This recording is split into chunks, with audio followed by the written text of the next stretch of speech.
following enrolled bill. Seeing none, the chair lays before the House the following enrolled bill. H.R. 1957, an act to amend Title 54 United States Code to establish, fund, and provide for the use of amounts in a national parks and public land legacy restoration fund to address the maintenance backlog of the National Park Service, the United States Fish and Wildlife Service, the Bureau of Land Management, the Forest Service, and the Bureau of Indian Education, and to provide permanent dedicated funding for the Land and Water Conservation Fund and for other purposes. For what purpose does the gentlewoman from New York seek recognition? Madam Speaker, I seek recognition for a question of personal privilege. The chair has been made aware of the valid base for the gentlewoman's point of personal privilege. The gentlewoman from New York is recognized for 1 hour. Thank you, Madam Speaker. And I would also like to thank many of my colleagues for the opportunity to not only speak today, but for the many members from both sides of the aisle who have reached out to me in support following an incident earlier this week. About 2 days ago, I was walking up the steps of the Capitol when Representative Yoho suddenly turned a corner, and he was accompanied by Representative Roger Williams, and accosted me on the steps right here in front of our nation's Capitol. I was minding my own business, walking up the steps, and Representative Yoho put his finger in my face. He called me disgusting. He called me crazy. He called me out of my mind. And he called me dangerous.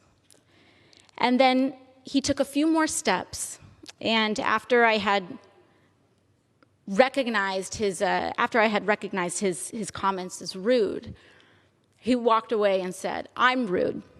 You're calling me rude." I took a few steps ahead, and I walked inside and cast my vote, because my constituents send me here each and every day to fight for them and to make sure that they are able to keep a roof over their head, that they're able to feed their families, and that they're able to carry their lives with dignity. I walked back out, and there were reporters in the front of the Capitol, and in front of reporters, Representative Yoho called me, and I quote, "a fucking bitch." These are the words that Representative Yoho levied against a congresswoman, the congresswoman that not only represents New York's 14th congressional district, but every congresswoman and every woman in this country, because all of us have had to deal with this in some form, some way, some shape, at some point in our lives. And I want to be clear that Representative Yoho's comments were not deeply hurtful or piercing to me, because I have worked a working class job. I have waited tables in restaurants. I have ridden the subway. I have walked the streets in New York City. And this kind of language is not new. I have encountered words uttered by Mr. Yoho and men uttering the same words as Mr. Yoho while I was being harassed in restaurants. I have tossed men out of bars that have used language like Mr. Yoho's. And I have encountered this type of harassment riding the subway in New York City. This is not new. And that is the problem. Mr. Yoho was not alone. He was walking shoulder to shoulder with Representative Roger Williams. And that's when we start to see that this issue is not about one incident. It is cultural. It is a culture of lack of impunity, of accepting of violence and violent language against women, and an entire structure of power that supports that. Because not only have I been spoken to disrespectfully, particularly by members of the Republican Party and elected officials in the Republican Party, not just here, but the President of the United States last year told me to go home to another country, with the implication that I don't even belong in America. The governor of Florida, Governor DeSantis, before I even was sworn in, called me a whatever that is. Dehumanizing language is not new. And what we are seeing is that incidents like these are happening in a pattern. This is a pattern of an attitude towards women and dehumanization of others. So while I was not deeply hurt or offended by little comments that are made, when I was reflecting on this, I honestly thought that I was just going to pack it up and go home. It's just another day, right? But then yesterday, Representative Yoho decided to come to the floor of the House of Representatives and make excuses for his behavior. And that I could not let go.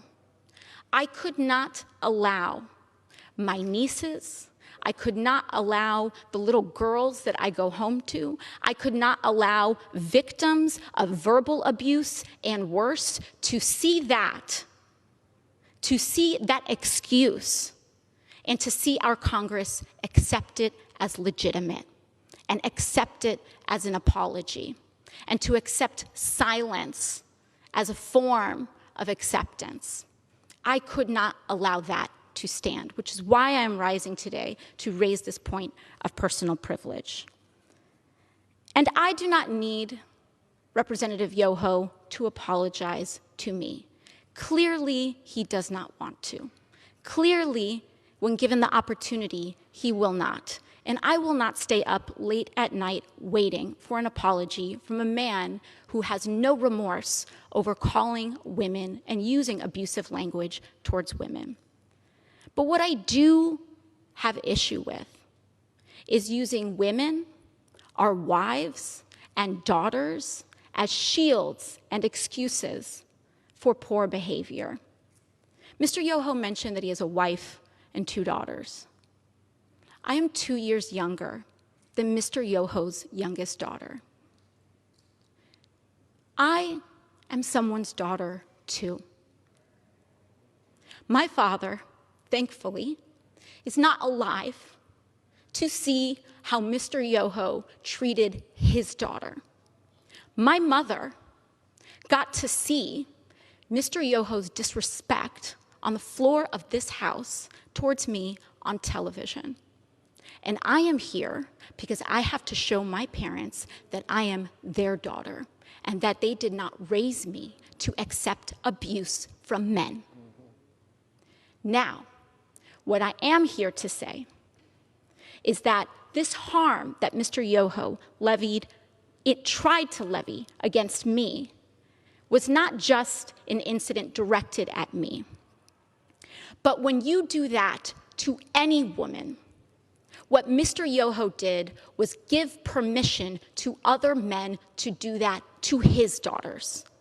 In using that language in front of the press, he gave permission to use that language against his wife, his daughters, women in his community. And I am here to stand up to say that is not acceptable. I do not care what your views are. It does not matter how much I disagree or how much it incenses me or how much I feel that people are dehumanizing others. I will not do that myself. I will not allow people to change and create hatred in our hearts. And so what I believe is that having a daughter does not make a man decent. Having a wife does not make a decent man. Treating people with dignity and respect makes a decent man. And when a decent man messes up, as we all are bound to do, he tries his best and does apologize. Not to save face, not to win a vote. He apologizes genuinely to repair and acknowledge the harm done so that we can all move on. Lastly, what I want to express to Mr. Yoho is gratitude. I want to thank him for showing the world that you can be a powerful man and accost women. You can have daughters and accost women without remorse. You can be married and accost women. You can take photos and project an image to the world of being a family man and accost women without remorse and with a sense of impunity. It happens every day in this country. It happened here on the steps of our nation's capital. It happens when individuals who hold the highest office in this land admit to hurting women and using this language against all of us. But once again, I thank my colleagues for joining us today. I will reserve the hour of my time, and I will yield to my colleague, Representative Jayapal of Washington. Thank you.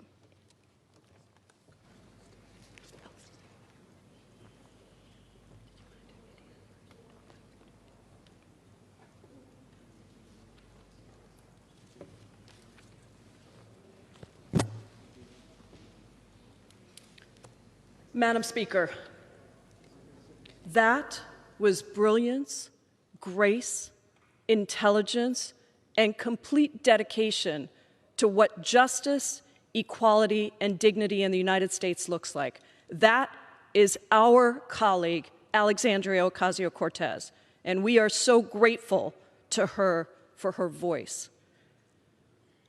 What my colleague from Florida did was unacceptable.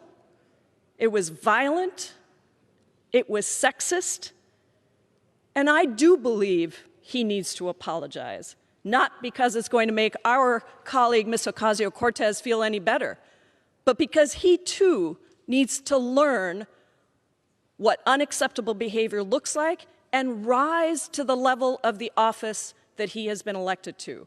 It does not dignify not just him, but the 750,000 people that he represents.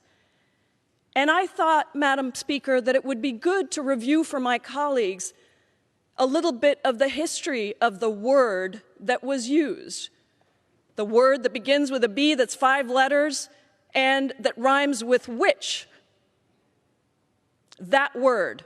From 1915 to 1930, Madam Speaker, that word suddenly took off in usage, in newspaper reports and articles.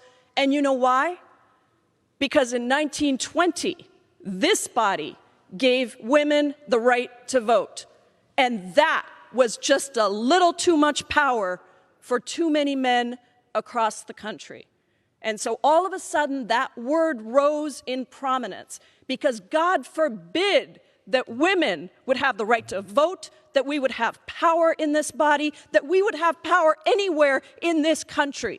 God forbid that women would actually have a voice to speak out on issues that mattered and be the arbiters of what is fair and right and spoken with dignity and truism.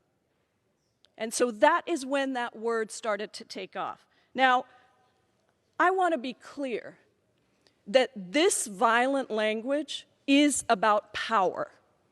It is about power. It's about exerting power. It's about wielding power over people. It is about fear of people who may well be smarter than you, harder working than you, and more dedicated to achieving justice than you. It just may be that. It may be that fear. It is about diminishing and disrespecting when you have no other tools to do so. And it's not new. Madam Speaker, you were right here managing time on this floor when I, as a new member of Congress, was told by one of my Republican colleagues that I was a young lady and I didn't know a damn thing about what I was talking about. You were right here managing the time for our side, and you helped me through that moment. Thank you. And I did get an apology on this floor from my colleague across the aisle. I was also told in Judiciary Committee to learn how to read by another one of my members across the aisle. These are the things that happen to us all the time. These are not jokes. They're not little things, not because they hurt us. We are way too strong for that. But because they say something about the caliber of person that is here in the United States Congress. Do you know, Madam Speaker, Out of the 11,000 people that have ever served in the United States Congress, there are only 79 of us women of color who have ever served in this body. And yes, we bring a new voice. And so I say to my colleague, Representative Ocasio-Cortez, thank you for your grace and for your brilliance and for your dignity. And to everybody that is out there watching us, and to our colleagues across the aisle, let me say this: we are not going away. There are going to be more of us here. There is going to be more power in the hands of women across this country. And we are going to continue to speak up. We are going to continue to say, Madam Speaker. We are going to continue to have a voice for people so that everyday working people, our sons, our daughters, and our mothers, and our wives across the country understand that somebody is standing up for them. And so, Madam Speaker, I believe Mr. Yoho should apologize. I've been on a trip with him across the globe. I never thought I would hear this kind of language from him. I really didn't. And I'm stunned, and yet at the same time, it's a pattern, and it's an old pattern. Thank you, Madam Speaker, and I thank my colleague. Thank you, Representative Jayapal, and thank you in giving the context of how these words and this language have always been levied towards the ascent of women and women who are ascending in power. I now yield to another phenomenal leader from my own home state of New York, Representative Nidia Velázquez.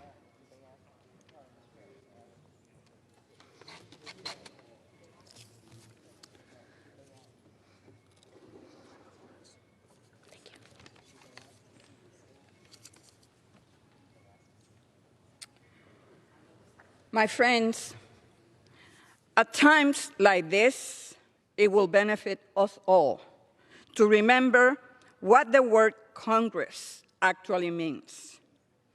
Congress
not only Representative Velasquez, but Representative Lawrence, who is a leader in the Women's Caucus, ensuring that others and other women who will walk through these doors, not just today, but in generations to come, continue to be protected and amplified. And I yield to Ms. Lawrence. I stand here today in support of women. I stand here today condemning the words of, unfortunately, a colleague of mine.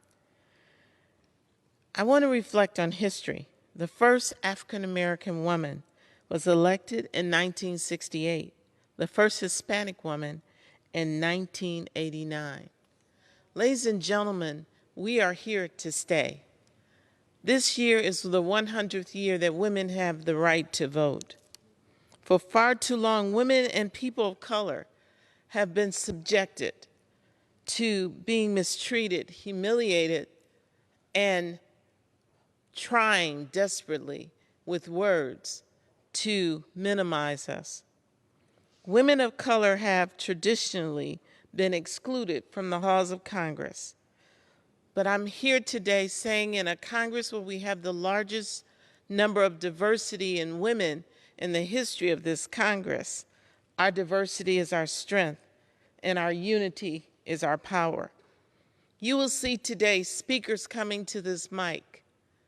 Yes, we're standing up because of the words of one member, but I'm standing here today of generations of assaults, generations of abuse, and stand here proud as a survivor. Our constituents expect leadership, not schoolyard bullying from their elected colleagues. Almost 100 years after the ratification of the 19th Amendment to Congress, to the Constitution, and now at the most diverse that our body has ever been, this is a time we should be celebrating each other, thanking God that we have the opportunity to serve with legends like John Lewis. But instead, we're trying to roll back the clock with behavior that's unacceptable. I'm the little black girl from the east side of Detroit who was raised by a woman who was a grandchild of an emancipated slave. I'm not scared of you. I will call you out, and I demand respect, and I will respect you. And I yield back. Thank you. Thank you to my colleague from Michigan, Representative Lawrence. And as I had indicated earlier, that having a daughter does not make a decent man. Having a wife does not make a decent man. But treating people with dignity and respect makes a decent man. And I'm incredibly thankful to have the honor and privilege to serve with decent men in this body each and every day. And it is an honor, and I am thankful to serve with Representative Al Green, who is a sterling example of such a decent man, and I yield to him. Thank you. Madam Speaker, I thank you for this opportunity. Ms. Ocasio-Cortez, I thank you. Madam Speaker, I'm 72 years old. I have no children. But if I had a daughter, I would name her Alexandria because my name is Alexander. If I had a daughter, I would want her to be bold. I would want her to be courageous. I would want her to speak truth to power. I would want her to be just like Alexandria Ocasio-Cortez. The name means helper of humankind, and that is what she's about the business of doing. I salute her for the positions that she's taken. Madam Speaker, this is not the first time we've heard this B word used by people in positions of authority. A higher office in this country has corrupted the discourse. It came from a higher office, and we all took it for granted. We just assumed, well, that's just a person saying something. S-O-B. You're talking about the mother. This is unacceptable. It is absolutely unacceptable. I believe that we must change the tide of discourse in the country, and I believe that what Ms. Ocasio-Cortez has said is something that all of us should take notice of. She spoke from her heart, as she usually does, by the way. A brilliant head with a compassionate heart. I'm proud of her. I will stand with her not only today, but in the future. I don't have to agree with everything she says to respect her dignity, to respect her humanity.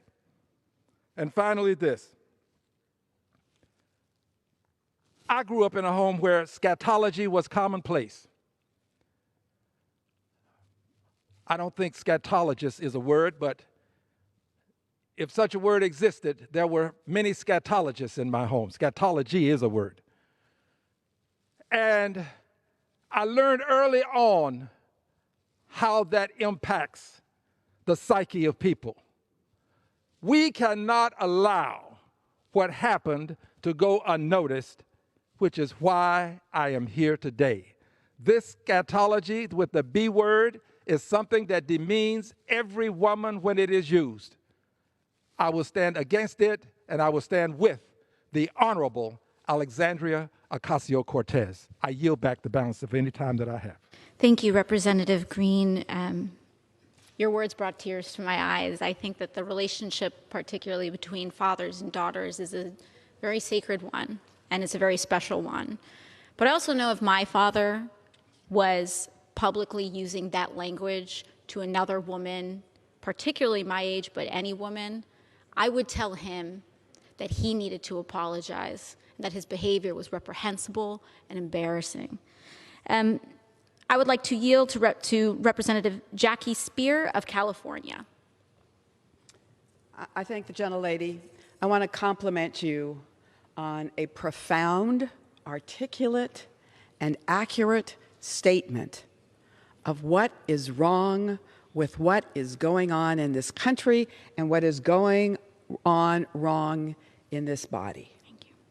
As one of the co-chairs of the Democratic Women's Caucus, I stand here as the author of the letter, along with my colleagues, calling on Mr. Yoho to apologize, demanding an apology from him to Ms. Ocasio-Cortez.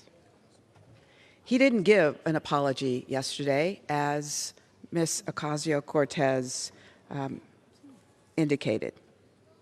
But we really are at a watershed moment in this body. We have mourned the loss of two great leaders of this body. John Lewis, we sat on this floor last night for hours on both sides of the aisle talking about his greatness. And what did he call us? He called us a family. A family does not talk to each other as Mr. Yoho had talked to Ms. Ocasio-Cortez.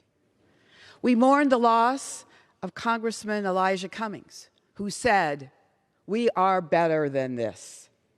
And we are better than this. We are the most diverse Congress ever in the history of this country. 24% of us are women. 8% of us are women of color. Now, where does this all come from? It comes from the top. It comes from the White House, who calls women crazy Nancy, or such a nasty woman, or a low IQ person of a colleague of ours who serves as a chair of a committee. A crazed, crying lowlife. Our colleague, Mr. Yoho, conducted himself like a hit-and-run driver. And he does not want to take responsibility for his conduct. I believe he must take responsibility for his conduct. We are not, as women in this House, going anywhere. We are here to stay. We belong here. And we will demand respect for Ms. Ocasio-Cortez and every other woman in this House who has been demeaned by a colleague, whether a Democrat or a Republican. It is not right, and we can do better. I yield back. Thank you. I now yield to Mr. Pocan of Wisconsin, who is also the co-chair of the Congressional Progressive Caucus and another wonderful champion for all people. Thank you very much for yielding. Earlier this week, a member of this body attacked another member over their viewpoint. But it wasn't the ordinary debate over ideology. It turned personal and misogynistic all too quickly. What was the egregious offense? She said what we all know to be true, that poverty is a leading path to crime, that if you can't pay your rent or feed your family, you will do whatever you have to do to survive, and you could turn to crime, so you aren't homeless or so your family doesn't starve. That's called survival. And thanks to our nation's disastrous response to COVID-19, more people aren't working, and that will cause poverty. Pretty simple, honest logic. Well, one member not only took offense to that truism, but they also took offense to the person who said it in the most frightening manner. They started to attack the person not just for their values, but for who they are, with the most antiquated view and response I have seen in this body. By swearing at someone and calling them an effing B, you don't denigrate the person you are attacking as much as you denigrate yourself and, honestly, this institution. And by not properly apologizing for that incident, you further dig yourself into a dinosaur-sized misogynistic hole. And for the Republican Party to not deal with that member swiftly and strongly, you show a greater problem with your party. It is likely not a coincidence that half of this body looks more like a Mad Men episode than a representative governing body for the greatest nation on the planet. I am so proud to serve with Alexandria Ocasio-Cortez and every other woman and woman of color in this body. This country is not just made up of older, white, wealthy men alone. We are a rich tapestry of genders, races, sexual orientations, economic backgrounds, and more. We can't be afraid to look like the very country we represent, and smart women of color shouldn't make you afraid. They should make you proud of our nation and proud that we finally are starting to look more like it. And if somehow the combination of truth, if our actions in this body on issues like COVID, if done improperly, can lead to joblessness and poverty and could lead to more hunger and homelessness and potentially crime, if that truth, combined with a truth teller that looks like the nation as a whole, as opposed to this Congress, if that scares you, well then learn how not to be scared or figure out your next career, because we've got more of this coming. Truth-telling and representative democracy, and it couldn't be coming quickly enough. Thank you, Alexandria. I yield. Thank you so much. Thank you so much, Representative Pocan, for your brilliance. And I think you bring up such an excellent point, something that we had all seen, is that what we are seeing here is a resounding rejection of abuse and accosting of women. But why is this only happening from one party? This should not be a partisan issue. Yet, when Mr. Yoho walked down those steps and accosted me and used these words, he was next to a Republican colleague. And that Republican colleague did nothing. Not only did that colleague did nothing, he pretended he didn't even hear it when he had in fact jumped in. So not only did a person do it, but a bystander did nothing. And I have yet to hear from the leader of the Republican Party personally. I have yet to have gotten a call from Representative McCarthy addressing his members' behavior. I have yet to see Republican colleagues standing up for their daughters and saying that this behavior was unacceptable. So in the resounding standing and loud calls for justice, equally loud is the silence and the pin drop from the Republican Party about this type of misconduct. No matter. Because with that, we have an incredible champion for women, for men, for gender nonconforming people, and for justice. And I am proud to call her my sister. I yield to Representative Ayanna Pressley of Massachusetts. Thank you, Madam Speaker. I rise today to condemn in the strongest form the vulgar language and blatant disrespect a colleague directed at Congresswoman Ocasio-Cortez. As the Congresswoman stated, we are not on the House floor today because of just one callous incident. Unfortunately, what brings us to this moment are the structural and cultural conditions, and yes, the very men that have normalized the marginalization of women, and specifically women of color, since this nation's very inception. Madam Speaker, patriarchy, it is a tool of oppression that's very much at home in the halls of this powerful institution. Not unlike the hostile working environments and harassment experienced by countless women across the nation who dare to speak truth to power.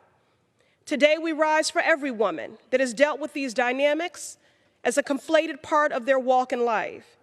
Every woman that has repressed the painful rhetoric inflicted on our bodies and our lives. So suffice to say that these tired tactics to debase and marginalize are familiar, and yet still we rise. Our forefathers and our foremothers, rather, the trailblazing women elected to Congress before us, equipped us to take on a world that was built on contradictions and injustice. Because of them, we have learned how to walk with our heads held high, our legacy defined by the laws we write and the good we do on behalf of those we serve. I first set foot in this institution at the age of 19. My mother poured into me a sense of reverence for this institution, of the awesome power that it held. I walked through hallways and still do, flanked by the statues of men that enslaved my ancestors, in a building built by my enslaved ancestors. Madam Speaker, while there may still be some specters in this hallway, set on upholding oppression and misogyny, I know that when my 12-year-old daughter walks through these hallways today, she sees my name embossed on a plaque outside the door and lit up on the voting board above this House floor. And she sees Talib and Omar and Chu and Jayapal and Escobar and Trahan and Underwood. Our very existence is proof that progress has been made. And yet, although in some instances we are better than we used to be, we are still not who we can be. And so with my eyes fixed, clear on the challenges of the moment, but clearer still on the promise of the future, I speak to our daughters, for they are watching and carefully taking note of how we respond in this moment. So in this moment, I say to my Cora and all our daughters, you are powerful. You are limitless. Your contributions to this world are brilliant, needed, and uniquely yours. Your ideas are substantive, your lived experiences, your kind heart, and your critical eye belong at every single table where decisions are being made. You deserve a life free from fear and filled with dignity and love. You are not defined by your productivity or your chosen work. We affirm these truths to be self-evident, that women are the backbone of every family, of our communities, and we are nation builders. We believe in you fully, without reservation. You have a right to show up in the world exactly as you are. And who you are is always enough. Cora, you belong everywhere. And I will close with the words of Reverend William Barber, who aptly points out that we find ourselves as a nation in a moment of reckoning, a reckoning which calls for reconstruction. Old fights, but this is a new day. Let's build the world that Cora and all girls and women deserve, and let us begin with this very institution. Thank you. Thank you so much, Representative Pressley. And I now yield to Representative Judy Chu of California.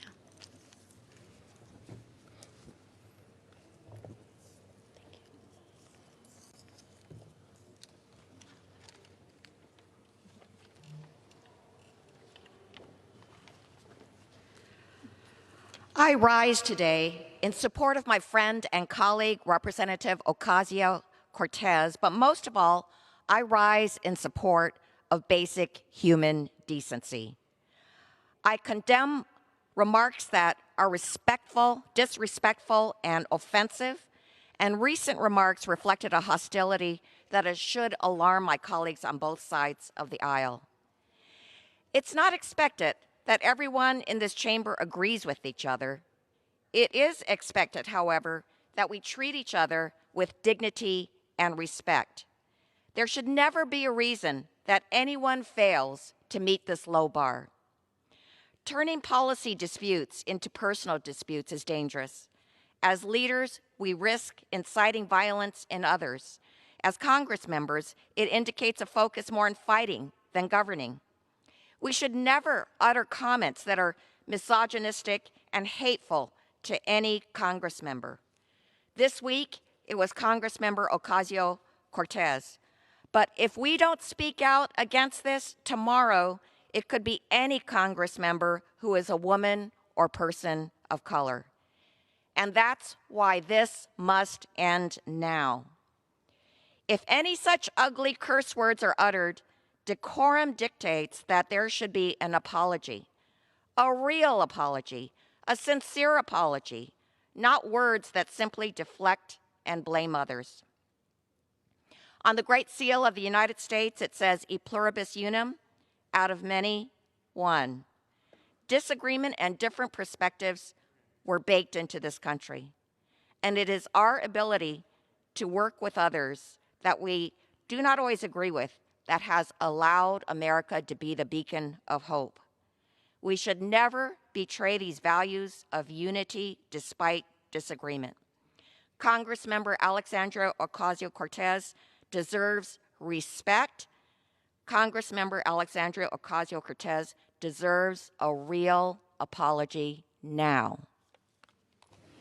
Thank you. Thank you, Representative Chu. And once again, I'm so thankful to all of our colleagues who are coming and standing up today, again, not just for one incident, but for all of us in this country. And I yield to Representative Debbie Wasserman Schultz of Florida. I thank the gentlelady for yielding and stand here in support of her courage.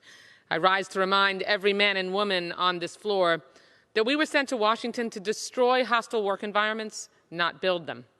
Few women here or watching have not felt a man's bullying breath or menacing finger in our face as we were told exactly what our place was at work.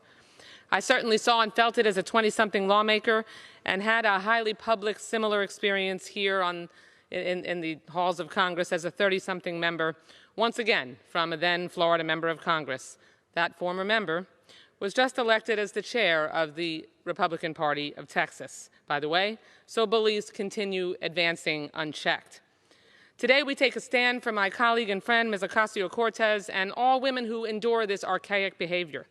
Today we take a stand and say enough is enough. Sadly, most capitals, including this one, endure this archaic behavior, and we must stand shoulder to shoulder to say that today is the last day that we will tolerate it. Sadly, most capitals, including this one, are still undeniably boys' clubs. But women have critical numbers now, my friends, and all of us, women and men, have had it with bullies. The halls of Congress are not middle school playgrounds. We have serious business to do. People across the country are sick, dying, unemployed, and facing eviction, yet misogyny was this member's highest priority messaging. Unbelievable. I guess really not unbelievable. It's a new day, gentlemen, and I use that term loosely with some cases. So just a reminder for those who still want to wield the workplace tool of intimidation, your time is up. To my sisters on this floor and listening at home, to my daughters listening at home, we must not let those who may be intimidated by our strength scare us away. I am proud of and proud to stand by my colleague and friend, Congresswoman Alexandria Ocasio-Cortez today. I yield back the balance of my time. Thank you.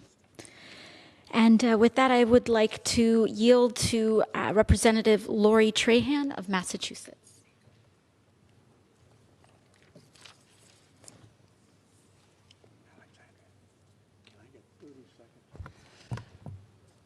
I thank the gentlewoman for yielding. Madam Speaker, we can disagree on issues that we face as a nation, and we can disagree on the policies and the prescriptions that we develop to fix them. In fact, this very body was built on the belief that productive tension and spirited debate would force legislators to do the hard work of creating laws that will benefit all Americans. For centuries, the House of Representatives has rejected personal attacks like those hurled at Congresswoman Ocasio-Cortez on the steps of the U.S. Capitol earlier this week.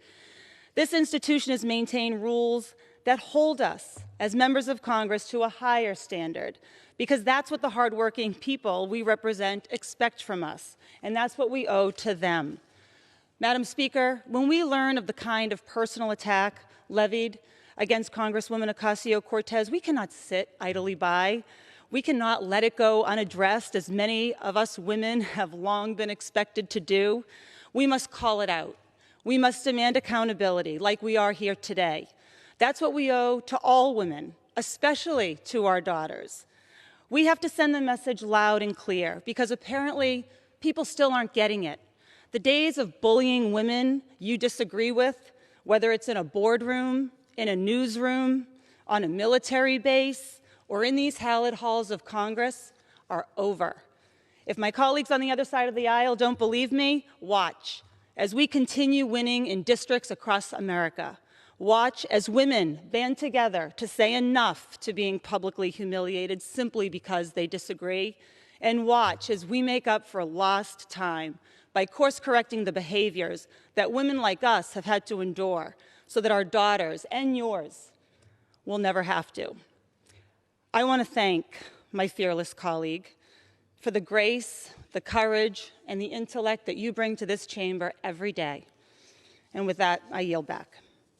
Thank you so much, Representative Trahan. And I'd like to yield to our majority leader, who has stood up for every member in this body and decency across parties, our majority leader, Representative Hoyer.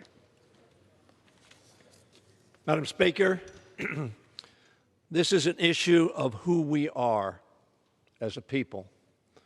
Many women have spoken on this floor, but this is an issue for fathers. This is an issue for sons. This is an issue for brothers.